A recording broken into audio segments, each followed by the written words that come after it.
Hello guys and welcome back to our channel. In today's tutorial, I'm going to show you how to change the eye color in the FaceApp in 2026. Are you curious about how you'd look with a different eye color? The FaceApp lets you try it instantly. And here's exactly how by following these few simple steps.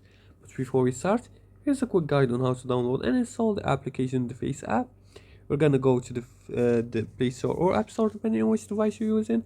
Then you're gonna type in FaceApp Editor, Perfect Face Editor, in the search bar. Once you find the application, you're gonna make sure it's one developed by FaceApp Technology Ltd.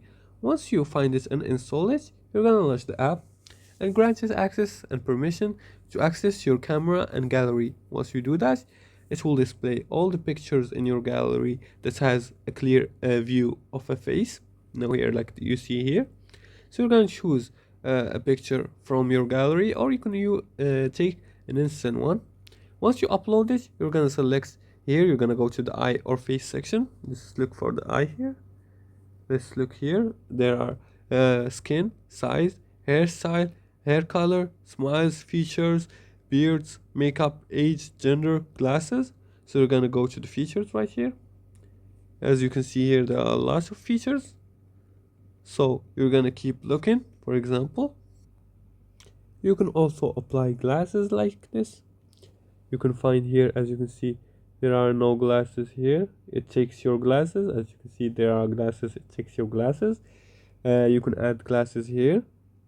You can also you can find lots of filters here. This requires a premium version, so make sure to buy a premium version to access all the features like this. Then you're gonna choose the color of your eyes and apply it and adjust the intensity. Then you're gonna save it. Changing eye color is quick and fun with the FaceApp.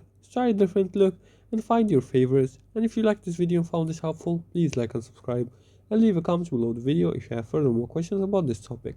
Thanks for watching and see you again in the next tutorial.